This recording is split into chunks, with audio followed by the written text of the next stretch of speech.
Screen पर दिखाई दे रही इस लड़की को पहचानना बहुत मुश्किल नहीं है।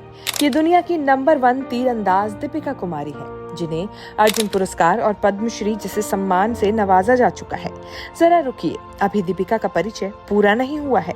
उनके पूरे परिचय से पहले ये जानना ज्यादा जरूरी है कि दीपिका ने इस मुकाम तक पहुंचने के लिए किन मुश्किलों का सामना किया, कितनी मेहनत लगी होगी। सच पूछिए तो दीपिका का अब तक का सफर जितनी तीरंदाजी के प्रति उनके समर्पण की कहानी है, उतनी ही उनके और उनके परिवार के संघर्ष की भी कहानी है। दीपिका की कहानी उस महिषासुर को परास्त करने की भी कहानी है, जो जीवन के हर कदम पर हमारे हौसले, हमारे सपने और हमारी उड़ानों को कुचलना चाहता है, तोड़ना चाहता है। दीपिका ने कामयाबी के इस मुकाम तक पहुंचने के पहले ऐसे अनगिनत महिषासुरों का सामना किया। सही मायनों में दीपिका का संघर्ष उसी दिन शुरू हो गया था जब उनका जन्म हो रहा था। दीपिका के पिता शिवनारायण महतो बताते हैं कि जब दीपिका का जन्म हो रहा था तो वह अपनी पत्नी गीता महतो को लेकर हॉस्पिटल नहीं पहुंच पाए थे। दीपिका का जन्म ऑटो में ही हो गया था। दीपिका के पिता पहले ऑटो चलाते थे। बकौल दीपिका के पिता वह आज भी ऑटो चलाना पसंद करते हैं, क्योंकि वह उनकी पहचान है। दीपिका की मां एक नर्स है। दोनों की कमाई से भी उन दिनों परिवार चलाना मुश्किल होता था। ये 13 जून 1994 के बाद, यानी दीपिका के जन्म के बाद का समय था। दीपिका ने होश संभाला तो समझ गई कि जिंदगी आसान नहीं है। 12 साल की उम्र में तीरंदाजी की तरफ आकर्षित हुई।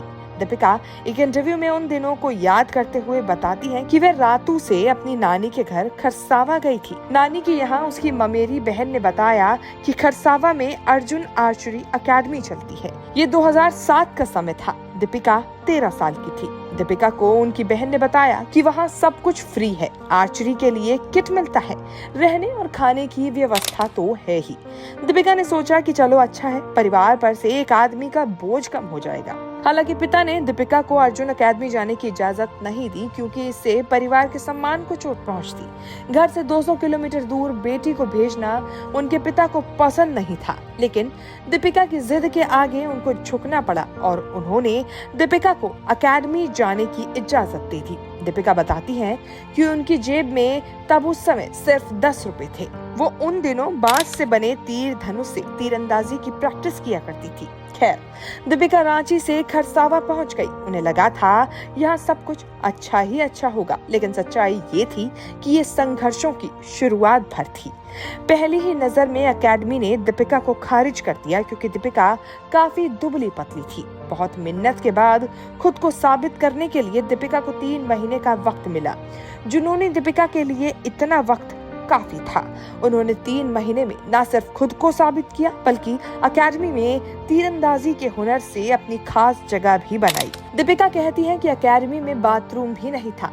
लड़कियों को नहाने के लिए नदी पर जाना पड़ता था। रात को अकेडमी के कैंपस में हाथी आ जाते थे। रात के वक्त अकेडमी की लड़कियां बाथरूम में जाने के लिए भी नहीं निकल सकती थी। इस वातावरण में भी लक्ष्य उनकी आंखों में बसा हुआ था।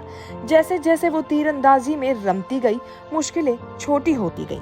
दीपिका बताती हैं कि ऐसा लगता था जैसे मैंने तीरंदाजी को नहीं, बल्कि तीरंदाजी ने मुझे चुना है। इसीलिए बड़ी से बड़ी मुश्किल भी उस वक्त छोटी लगी। खरसावा में ही रहते हुए दीपिका ने कई स्थानीय और जिला स्तर की स्पर्धाओं में हिस्सा लिया। वो जीती भी। इनाम के तौर पर कभी 100, कभी 200 तो कभी 500 रुपए मिले। ये छोटी रकम भी उनके लिए बहुत मायने रखती थी। उन्हीं दिनों 2008 में जूनियर वर्ल्ड चैंपियनशिप के ट्रायल के दौरान दीपिका कुमारी को किसी ने धर्मेंद्र तिवारी से मिलवाया, जो कि उस वक्त टाटा आर्चरी अकेडमी के कोच थे। धर्मेंद्र तिवारी वो शख्स थे जिन्होंने सबसे पहले दीपिका का टैलेंट को पहचाना। धर्मेंद्र तिवारी दीपिका को लेकर टाटा आर्चरी अकेडमी आए। यहीं से दीपिका के प्रोफेशनल करियर की शुरुआत हुई। इसके बाद दीपिका का सफर एक सपने जैसा ही है। दीपिका ने 2006 में मैरिदा, मैक्सिको में वर्ल्ड चैंपियनशिप में कंपाउंड एकल प्रतियोगिता में गोल्ड मेडल जीता। ये शानदार जीत हासिल करने वाली वो दूसरी भारतीय खिलाड़ी बनी। 2009 में महज 15 वर्ष में दीपिका ने अमेरिका की यूथ आर्चरी चैंपियनशिप जीतकर खुद को साबित किया। फिर 2010 में एशियन गेम्स में कांस्य हासिल किया। इसके बाद इसी वर्ष कॉमनवेल्थ खेलों में महिला एकल और टीम के साथ 2 स्वर्ण हासिल किए। 2010 के राष्ट्रमंडल खेल में उन्होंने न सिर्फ व्यक्तिगत स्पर्धा के स्वर्ण जीत बल्कि महिला रिकर्व टीम को भी स्वर्ण दिलाया।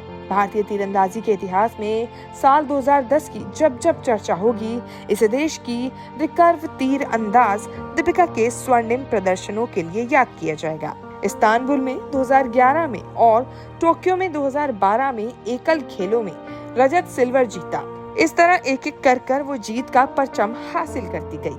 इसके लिए उन्हें अर्जुन पुरस्कार दिया गया। साल 2016 में राष्ट्रपति प्रणब मुखर्जी ने दीपिका को पद्मश्री से सम्मानित किया। बहरहाल दीपिका आज लाखों लोगों की प्रेरणा और शक्ति का स्रोत है। उनको सलाम। The follow-up.in. Like, share, and subscribe.